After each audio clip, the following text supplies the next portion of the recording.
I lived with my wife, Ebony, in a small village. We'd been together for years, and we had 7 daughters. Each one was bright and lovely, but I had always dreamed of having a son to carry on my family name. That dream became a frustration, and, over time, I began to blame Ebony, even though it wasn't fair. One day, outside our house, we got into a heated argument. "Ebony," I shouted, "I asked for a son, but you gave me 7 daughters. Why can't you give me a boy?" Ebony looked hurt but held her ground. "Obi, I don't control that. I love our children. They're blessings," she replied firmly. I shook my head. A man needs a son to carry on his name. Girls are nice, but they aren't enough. You should focus on your duties, take care of the house, cook, clean. Women belong in the kitchen. That made her angry. Our daughters are smart, kind, and hardworking. They can do anything a boy can. One day, they'll make us proud. A daughter can be just as valuable as a son. Her words caught me off guard. I looked around and saw neighbors staring, and for a moment, I felt a bit ashamed. But before I could respond, a wealthy man named Akin, who was visiting the village, stepped up, having overheard our conversation. He looked curious and sympathetic. "Excuse me," Akin said, "I couldn't help but hear your argument. What's going on here?" I sighed, sharing my frustration. "I have 7 daughters, but I wanted a son.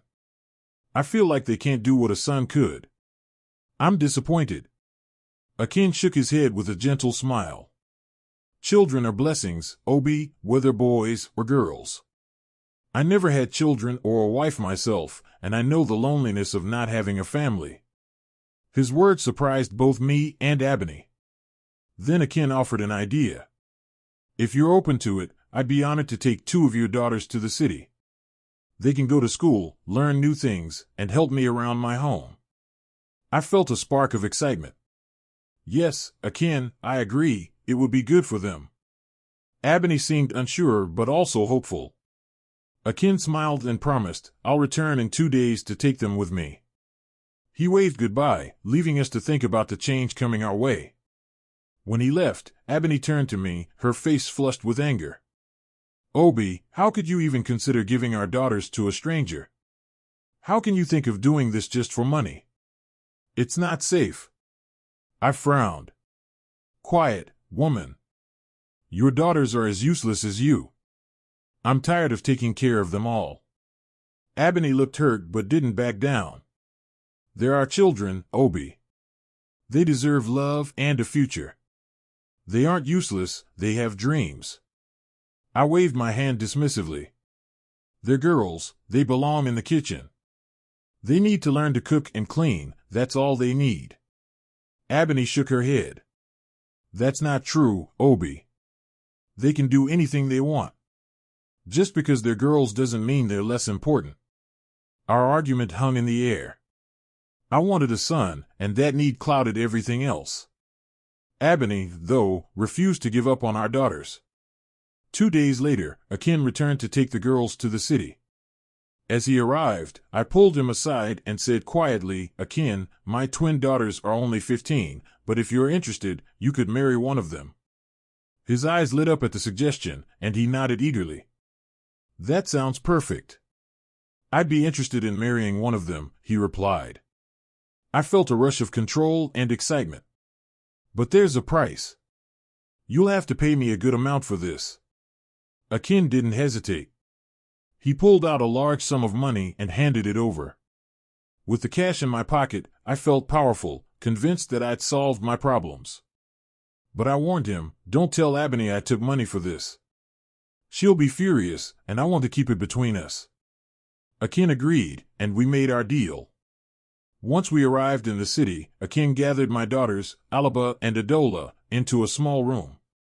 Alaba, the elder one, looked around curiously, while Adola, the younger one, clung nervously to her side. Akin's face turned stern. "Listen to me," he told them. "Your parents have sold you to me. You won't be going to school, making friends, or even using a phone.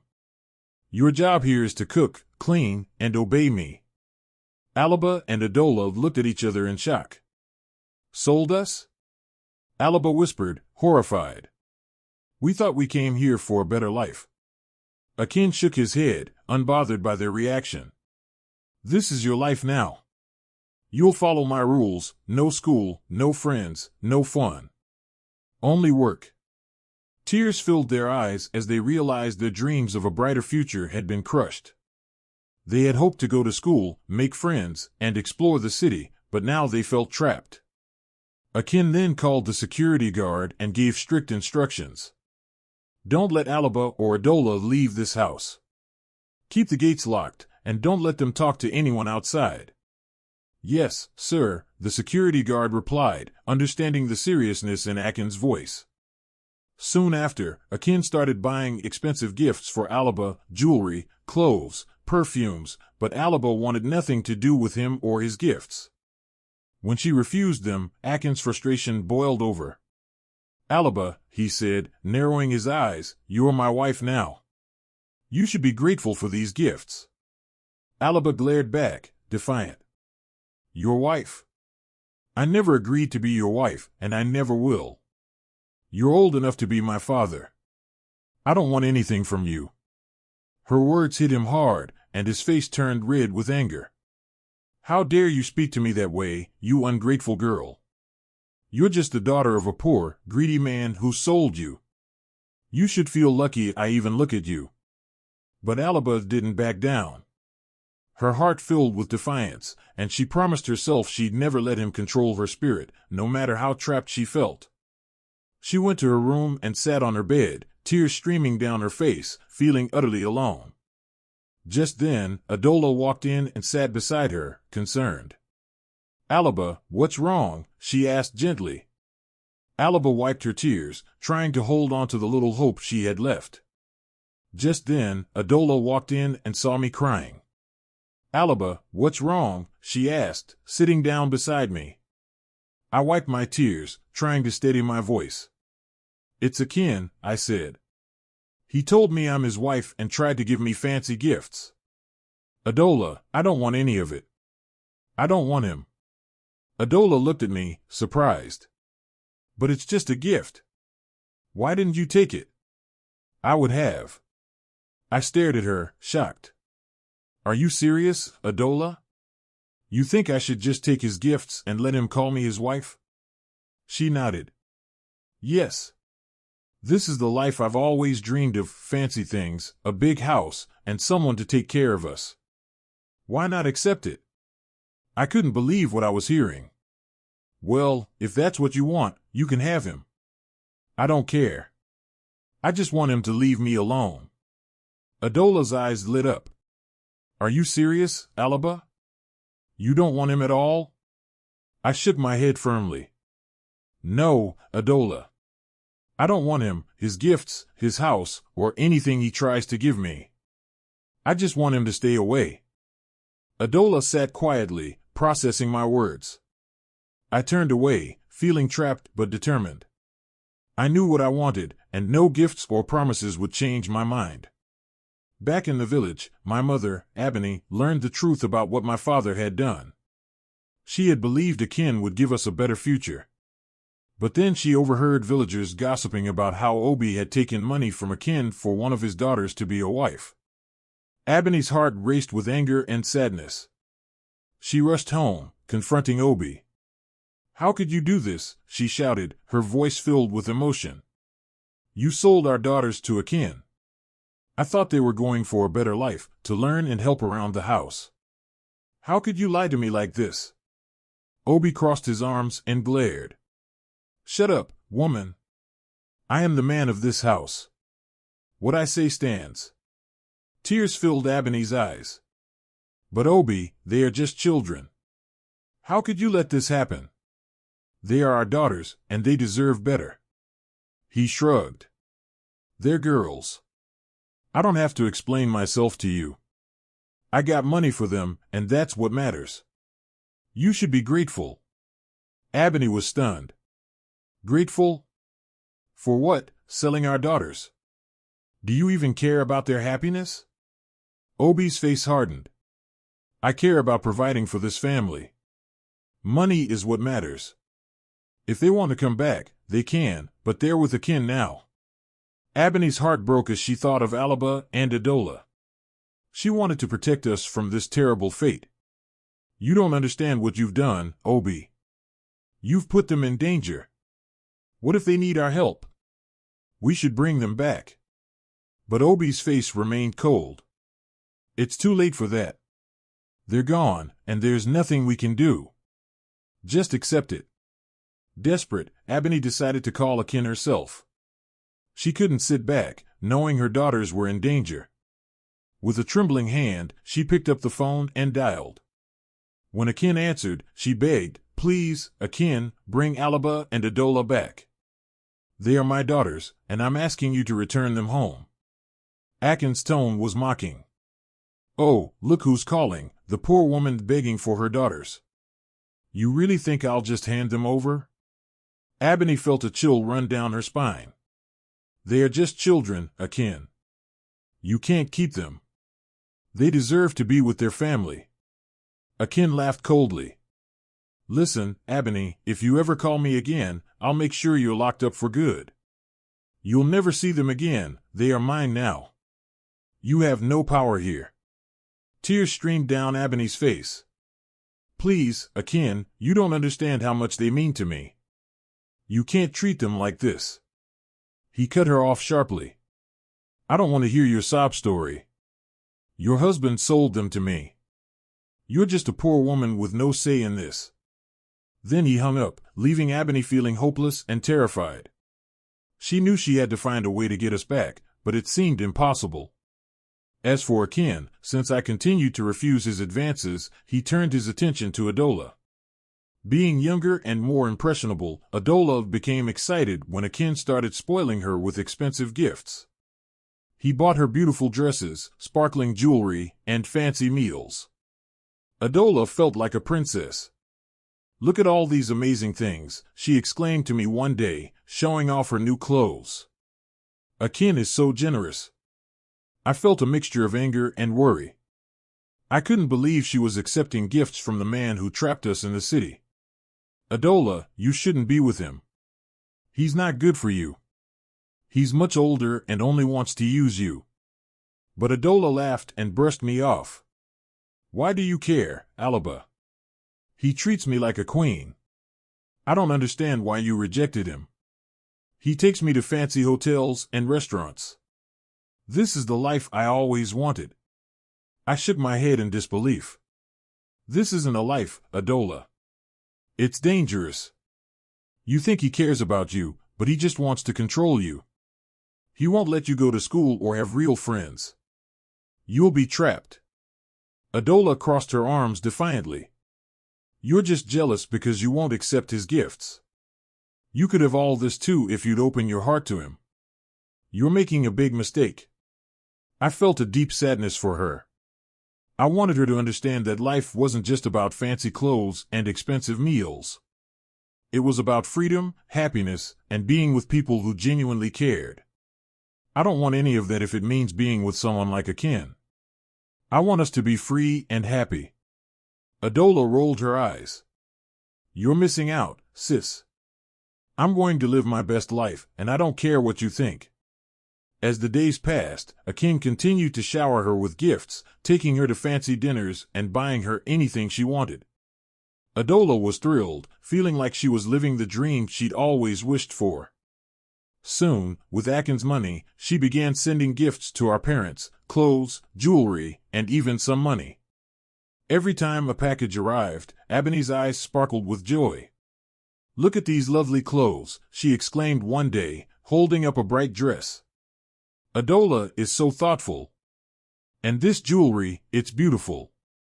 With each new gift, Ebony felt more grateful to Akin, forgetting the worries she once had about her daughters. Whenever Akin called, her tone softened. "Hello, Akin. Thank you for everything you've done for my family. We really appreciate it." Akin enjoyed her gratitude. He chuckled and replied, "Of course, Ebony. Adola deserves the best, and I'm happy to provide for her." But soon, news spread in the village that 15-year-old Adola was now married to a man old enough to be her father. Gossip spread from one person to the next, and eventually, it reached Ebony. One day, a nosy neighbor, Inoy, came over, her voice loud with anger. "Ebony, can you believe what people are saying? Your daughter is married to that old man. How could you let Obi sell her like that? It's shameful." Ebony's blood boiled at Inoy's words. "You don't know anything, Inoy. Mind your own business. Adola is happy, living a life of gifts and luxury. She's experiencing things you can only dream of." Inoy shook her head. "Happy? You call that happiness? A child married to an old man? It's wrong, Ebony. You should be ashamed for letting this happen." But Ebony stood her ground, crossing her arms defiantly. "You don't understand. We're finally living a good life now," I told Inoy proudly. "Adola sends us money and nice things. I'm proud of her." Inoy frowned, her expression serious. "Money doesn't matter if your daughter is suffering. This isn't a life for a young girl, Ebony. She deserves a chance to grow, to learn, and to be with someone her own age." I rolled my eyes, dismissing her. "What do you know about happiness, Inoy? My family is doing better than ever. You'll never experience this kind of life, so stop talking about things you don't understand." With that, I turned my back, refusing to hear more. Inoy left, shaking her head in disappointment. Back in the city, Akin was treating Alaba poorly, belittling her and trying to manipulate her into accepting him. "You're just a girl," he would say with a look of disdain. "But you're more beautiful and intelligent than your sister. Why won't you let me spoil you? You could have everything you've ever dreamed of." Alaba felt anger and sadness at his words, seeing through his manipulative compliments. "You're foolish, just like my parents," she shot back. "I will never be with you. Not in a million years." Akin's expression darkened, his voice turning cold. "Fine, be ready to die, you ungrateful girl." Alaba felt a shiver down her spine, but she didn't let him intimidate her. "I'm not afraid of you," she shouted back. "I will never be yours." Akin stepped closer, his eyes narrowing. "You think you can refuse me after I brought you here, gave you gifts, and took care of you? I can take it all away in an instant. You should be grateful." "I don't want your gifts," Alaba said defiantly. "I don't care about fancy clothes or money. I just want to be free and go back to my family." Akin scoffed. "Your family? They sold you to me. They didn't care about you, so why should I?" Alaba felt tears welling up but held them back. "Maybe they made a mistake, but that doesn't mean I have to accept your twisted version of love. I deserve better than this." Akin laughed cruelly. "You're just a girl who thinks she knows better. You're not special, Alaba. You're just a pawn in this game. Accept your fate, or it'll get worse." Alaba clenched her fists, a surge of determination rising within her. "You may think you have power over me, but I won't be your pawn. I'll find a way to escape. You won't win." Akin's face reddened with frustration. "You're making a big mistake, Alaba. You don't know who you're dealing with. I can make your life a nightmare." With that, he turned and left her alone. Alaba felt a mix of fear and bravery. She promised herself that no matter what, she wouldn't let him break her spirit. Months later, Adola started feeling very sick. Concerned, Akin took her to the hospital. When the doctor revealed she was pregnant, Adola was overjoyed, hoping this might bring her and Akin closer. She imagined he'd be proud and that they could finally become a real family. But Akin's reaction was far from what she expected. He looked at her coldly and said, "I don't want children. You were only for fun. I never planned to have a child with you."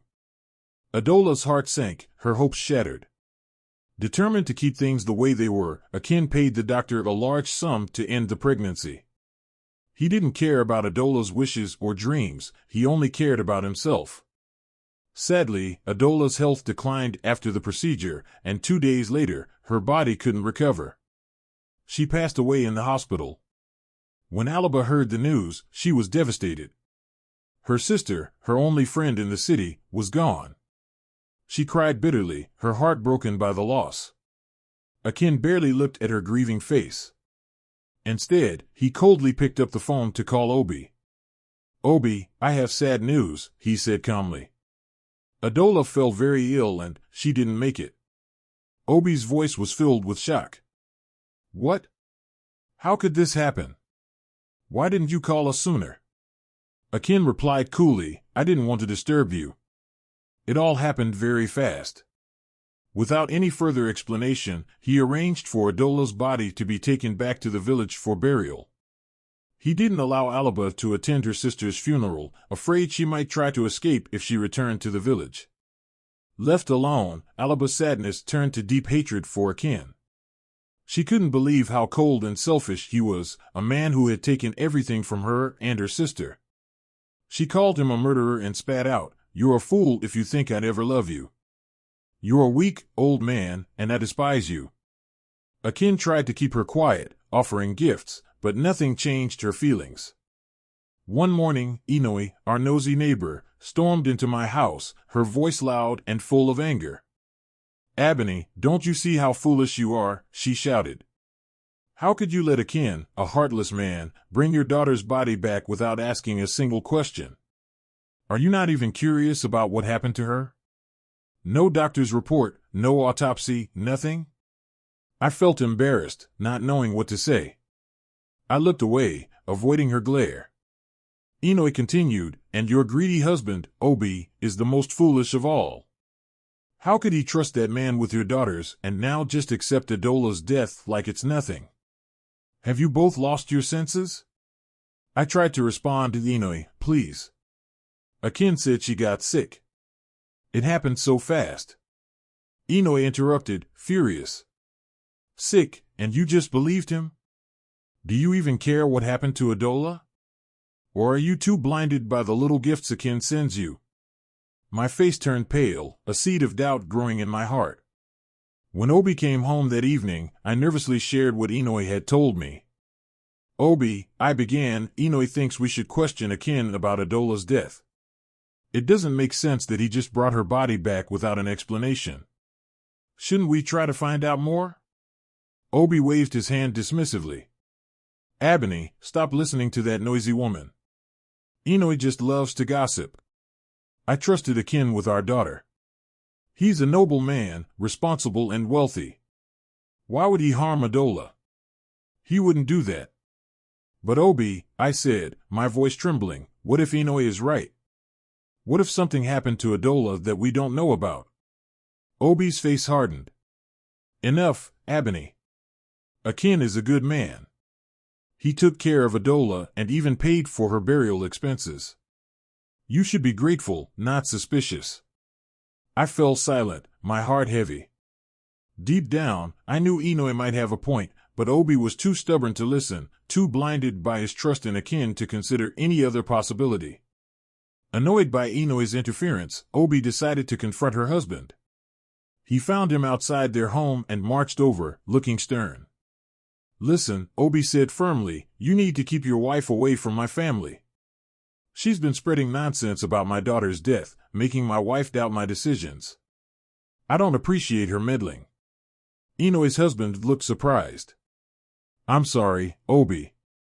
Inoi can be outspoken, but I'll speak to her. She didn't mean any harm, sometimes she just gets carried away." Obi's expression stayed cold. "She better stay out of my family's business. If she keeps interfering, I'll have Akin handle things, and he's not someone you want as an enemy." Inoi's husband took a deep breath. "There's no need for that, Obi. I'll make sure Inoi doesn't involve herself in your matters again. She understands it's not her place." "Good," Obi replied. "This better be the last time I hear her name in my family's affairs." "You have my word," Inoi's husband said. "It won't happen again." Obi turned and walked away, confident he'd put an end to the issue, at least for now. Akin grew more desperate as I continued to reject him. Instead of giving up, he began a cruel plan. Each evening, he'd mix something strange into my food or drink. Soon, I'd start feeling drowsy, my eyelids heavy, unable to stay awake no matter how hard I tried. In the mornings, I'd wake up feeling strangely uncomfortable, with aches and confusion, though I couldn't remember anything specific.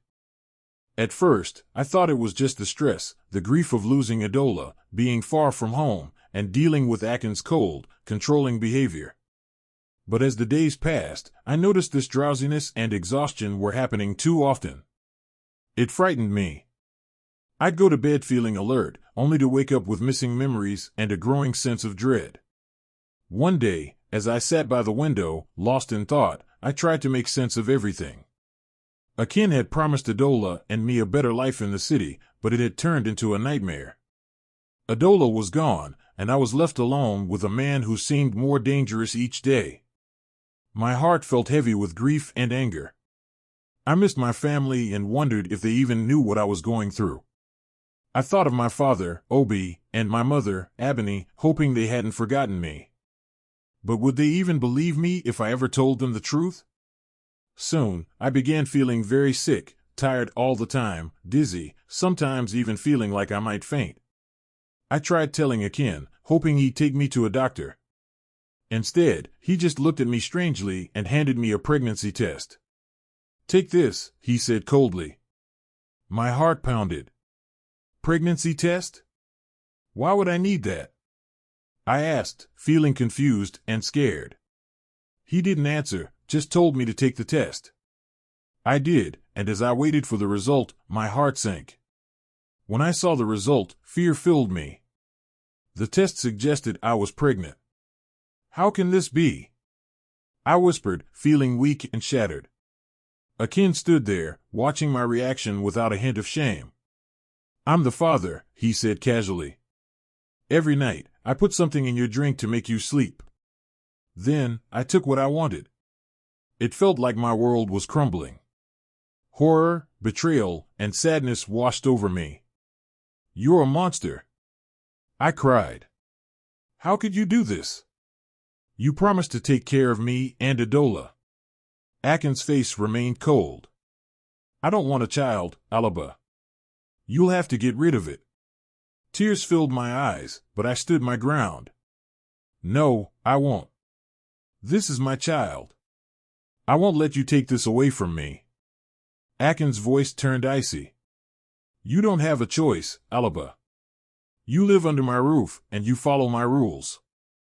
Do what I say, or you'll regret it." I felt trapped, helpless, but defiant. I thought of my family back in the village, of my mother and my father, Obi, who had sent me into this nightmare.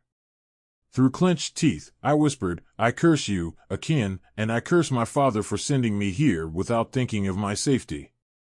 The weight of everything that had happened crashed down on me, filling me with sorrow and anger. All I wanted now was a way out. The next morning, Akin told me, "Get ready. I'm taking you to the hospital." My heart raced, remembering how Adola had once been taken to the hospital by Akin and had never come back. "No," I said firmly. "I'm not going anywhere with you." Akin's face darkened, but he said nothing and left the room. I felt a brief relief, thinking he'd given up. But I didn't know he had another plan. Later that day, he brought me some food. Despite my anger, I was starving and ate it. Soon, though, I started feeling strange. My head spun, my eyes grew heavy, and I realized he'd drugged me again. When I woke up the next morning, I felt a sharp pain in my stomach. I clutched my belly, fear and sadness washing over me. I had no energy, and the pain grew worse. Slowly, it sank in, I was losing the baby. Tears filled my eyes as I realized I hadn't even had a chance to decide, and now it was too late. Akin walked into my room, saw my pale face, and shrugged. "Well, that solves one problem, doesn't it? I told you I didn't want any children." Anger and heartbreak twisted my face. "You did this," I whispered, weak but furious. "You poisoned me to make me lose my child. How could you be so cruel?" he sneered. It's better this way. I never wanted a baby. You should be grateful I even let you stay here. Don't make this harder than it has to be. I could barely hold back my tears. I felt betrayed, not just by Akin, but by everything that had led me here. I thought of my father, who had trusted this man, and of my mother, who had let me go. And I thought of Adola, who had suffered so much before me. Gathering every ounce of strength, I looked Akin in the eye. I curse you, Akin, I said, my voice trembling with emotion. You have taken everything from me. But I won't stay silent. One day, you will pay for everything you've done. You think you're strong, but your cruelty will catch up with you. Akin laughed, brushing off my words. Save your curses, Alaba. You have nowhere to go and no one to help you. Remember, you're here because of your own family. But even though I was in pain and felt alone, a small spark of hope remained. I promised myself that one day, I'd find freedom, and Akin would regret everything he had done. Desperate, I decided to try escaping again. I made my way downstairs, hoping Akin wasn't around, and went to the security man at the gate. Please, I whispered, my voice shaking. I need to get out of here. Help me. I'll do anything. He looked at me with sad eyes and shook his head. I'm sorry, Alaba. Mr. Akin paid me well to make sure you don't leave. My heart dropped, but I wasn't ready to give up. I tried charming him, smiling and speaking sweetly, even sharing how lonely I was. But he remained unmoved. Go back inside, Alaba, he said sternly. Don't make this harder. I can't help you, even if I wanted to. Crushed, I returned to my room, feeling completely defeated. I had tried everything, but it was no use. I was trapped, and no one was willing to help me. That evening, I overheard Akin on the phone with my parents. I listened closely, my heart pounding as Akin lied so easily to my parents. She's doing well, he said smoothly. She's in school, getting top grades, and very happy here. You have nothing to worry about. On the other end of the call, I heard my father, Obi, laughing. That's my billionaire-in-law. I don't regret sending my daughters to you. You're a good man, Akin. I clenched my fists as Akin replied, Thank you, Obi. You're wise for trusting me with them. Don't worry, they're in good hands. He ended the call with a dark, mocking laugh that sent chills down my spine. Then I heard him mutter to himself, What a foolish man, too greedy to see the truth, and too foolish to care about his own daughter. Anger boiled inside me. My father trusted Akin so blindly, not even asking to speak to me directly. I felt completely abandoned, especially by a father who seemed to care more about the money Akin sent than about his own daughter. Akin continued talking to himself, his voice low. When I'm done with his daughters, maybe I'll pay a visit to his wife, too, he sneered. If she's anything like him, she'll be easy to control. I'll get whatever I want from that family. My eyes widened, realizing just how cruel and greedy Akin truly was. He didn't respect my family, he saw us as tools to use and discard. Despite my anger and sadness, a spark of determination rose in me. I couldn't let him continue his plans. Somehow, I had to protect myself and find a way to warn my family. I resolved to gather all my strength and courage to stop him. Back in the village, our neighbor Inoue stormed over to my mother's house, her voice loud for everyone nearby to hear. Without even knocking, she marched up to my mother, who was quietly working outside. You foolish woman! Inoue shouted, crossing her arms. You think I'll stop coming here? I won't stay silent while you and that husband of yours make terrible choices. You're both blind and greedy, sending your daughters to that man in the city. My mother looked up, surprised and a bit shaken, but tried to ignore Inoue's harsh words. She didn't want to argue with someone as bold and loud as Inoue. But Inoue wasn't finished. Leaning closer, she said, Did you know your wise husband Obi came over to my house the other day? He tried to scare my husband, telling him to keep me quiet. He thinks he can silence me. Mother's eyes widened, but she stayed silent, gripping her hands tightly. Inoue laughed sharply. Obi is nothing but a greedy fool. He doesn't care about his daughters, only money. And you let him sell your girls like they were nothing. You're just as foolish, Ebony. You're both too blind to see what's happening. My mother's eyes filled with tears. She wanted to defend herself, but she knew Inoue's words hurt because they held some truth. She trusted Obi to know what was best for us, but now she was beginning to doubt everything. Maybe you should listen for once, Ebony, Inoue continued. Do you even know what your daughter is going through? Or do you just believe whatever Obi and Akin tell you? Mother took a shaky breath, her voice trembling. I just wanted a better life for them, she whispered. Obi said Akin would take care of them. Inoue shook her head in disappointment. Open your eyes, Ebony. If you don't, it may be too late for your daughters. And then you'll have no one to blame but yourself and that greedy husband of yours. With that, Inoue turned and walked away, leaving my mother sitting there, heart heavy and mind full of worry. She realized she needed to find out the truth about her daughters, no matter the cost. Later that day, when Obi came home, Ebony was waiting for him, her face filled with worry. Obi, she began, her voice shaky, we need to talk. Since Adola died, we haven't heard Alaba's voice or seen her on a video call. I'm really worried about her. What if something's wrong? Obi sat down, unconcerned. Akin says she's fine. That's all that matters.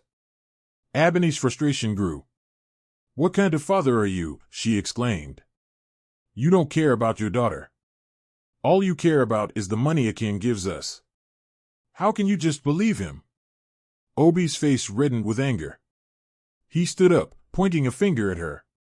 Don't you dare insult me, Ebony. I'm the man of this house. Keep talking like that, and I'll beat you. No one will say anything, because I have a rich in-law backing me up. Ebony stepped back, hurt and shocked. You think you can threaten me?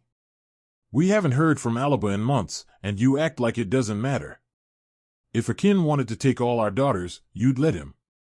They're not just things for money, Obi. Obi sneered. Of course I would. They're useless to me.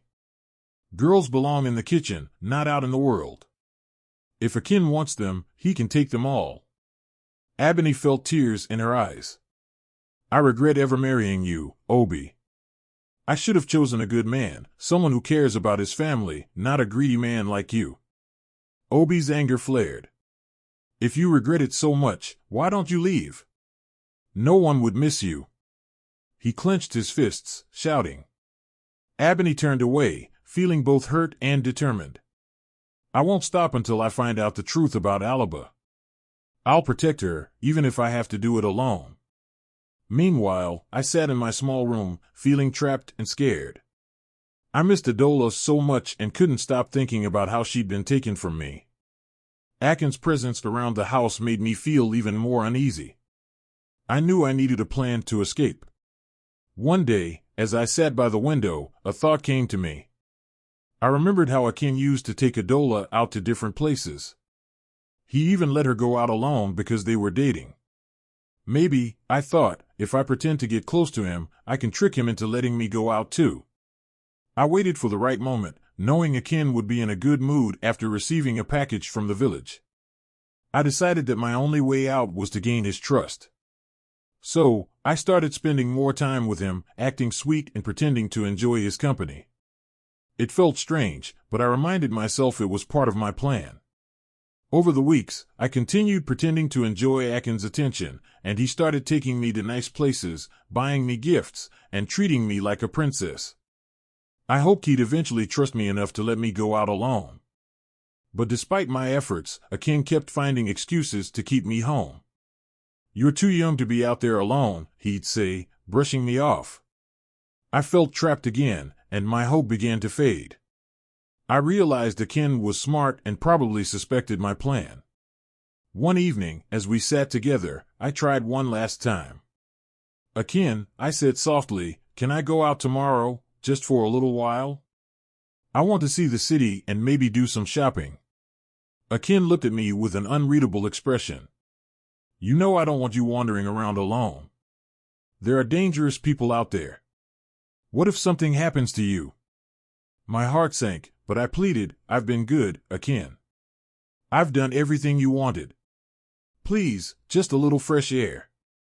Akin leaned back, crossing his arms. You're clever, Alaba. I can't just let you go. What if you try to run away? Frustration overwhelmed me.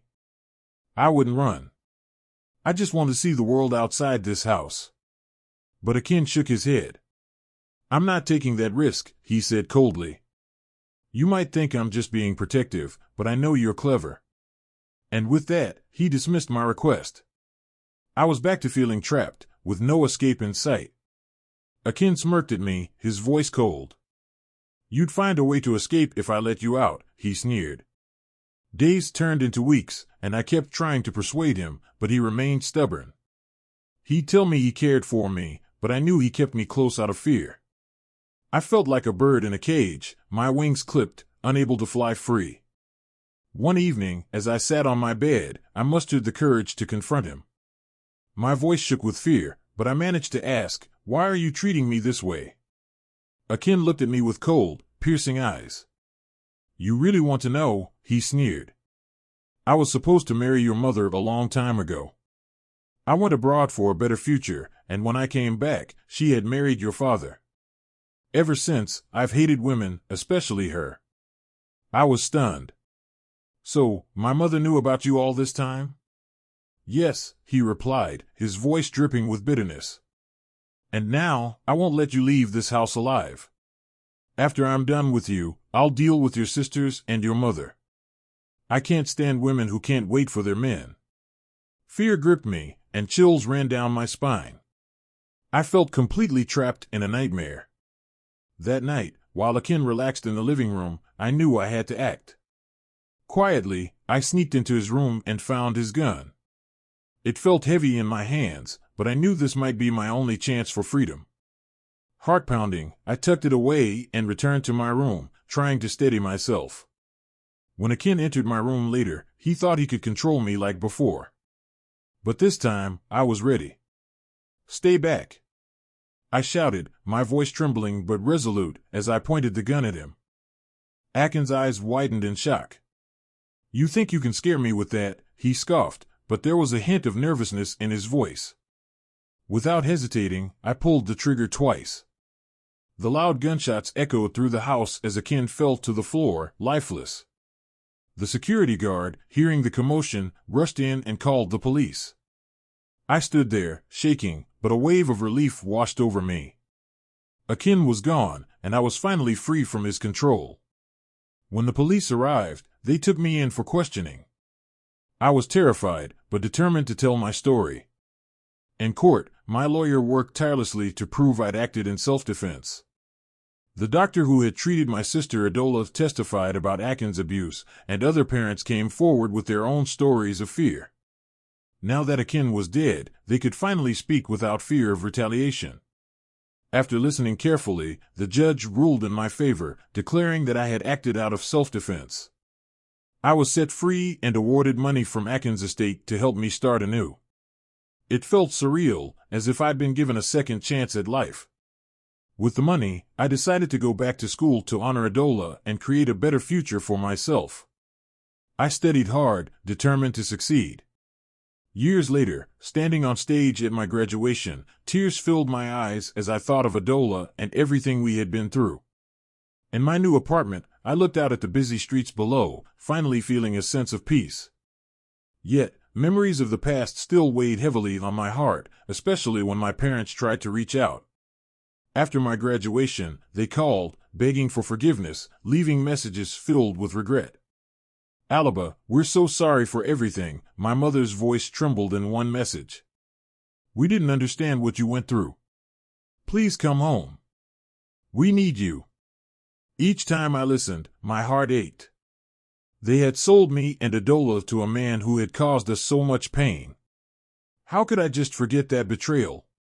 The wounds were still fresh.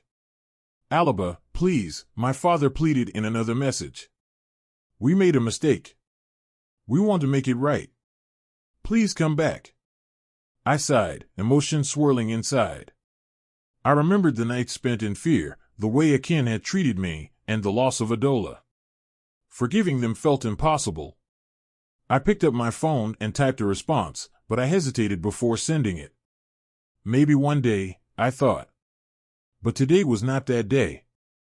I needed to focus on myself and the new life I'd built. After graduating, I found a job at a local nonprofit focused on empowering young women. My work was fulfilling, helping others find their voices, and it brought me a deep sense of purpose. One day, I attended a conference on women's rights, eager to connect with like-minded people. Amid the crowd, I noticed a young man with a warm smile who stood out. His name was Dyke. We struck up a conversation during a break and quickly discovered we shared a passion for helping others. He worked for a nonprofit focused on education, and we found ourselves talking about our goals and dreams. Dyke's enthusiasm was contagious, and we kept in touch after the conference. We exchanged phone numbers, and our conversations turned into long phone calls late into the night. I found myself looking forward to our chats, excited to hear from him each day. A few months later, Dyke invited me to a community event he was organizing. It was an evening filled with inspiring speeches and discussions about girls' education. We spent the night laughing, talking, and connecting with others. By the end of the event, Dyke pulled me aside. "I really enjoy spending time with you," he said softly. "Would you like to go out for dinner sometime?" I smiled, my heart racing. "I'd love that." Our first date was at a cozy little restaurant downtown. Over dinner, we shared stories about our childhoods and the experiences that shaped us. I felt a spark between us, something I hadn't felt in a long time. Dyke's kindness and humor put me at ease, and I felt truly understood. As the weeks turned into months, our relationship blossomed. We explored the city, went hiking, and spent lazy Sundays at the park. Dyke was patient, always there to support me when I needed it, and never pushed me to share my past until I was ready. One evening, as we watched the sunset, Dyke turned to me, his gaze serious. "I know we haven't been together long, but I feel like I've known you forever. You inspire me, Alaba, and I want to build a future with you." My heart skipped a beat. "I feel the same way, Dyke," I admitted softly. "You've helped me heal in ways I didn't think possible." Our relationship deepened, and one day, he took me to a beautiful park filled with flowers and a serene lake. We found a quiet spot to sit, and Dyke took a deep breath. "Alaba, I want to take the next step. I want to ask you to marry me." My heart raced. "Are you serious?" "Yes," he said, pulling out a small velvet box. "I love you, and I want to spend my life with you." With tears of joy, I nodded. "Yes, I'll marry you." Our wedding was a beautiful celebration of love and new beginnings, surrounded by friends and family. As I walked down the aisle, I felt like I'd finally found my place in the world. Dyke looked at me with so much adoration as we exchanged vows, promising to support each other through life's challenges. As we danced at the reception, a sense of peace and joy washed over me. I had come so far from the pain of my past, and I was grateful for the love and support I'd found with Dyke. Together, we were ready to face the future, hand in hand, with hope and love guiding our way. Dear viewers, what lessons did you take from this dramatic tale? Share your thoughts in the comments below. If you enjoyed the story, give it a thumbs up, share it, and hit the subscribe button. Don't forget to turn on notifications so you never miss our latest updates. Thanks for watching, and stay blessed.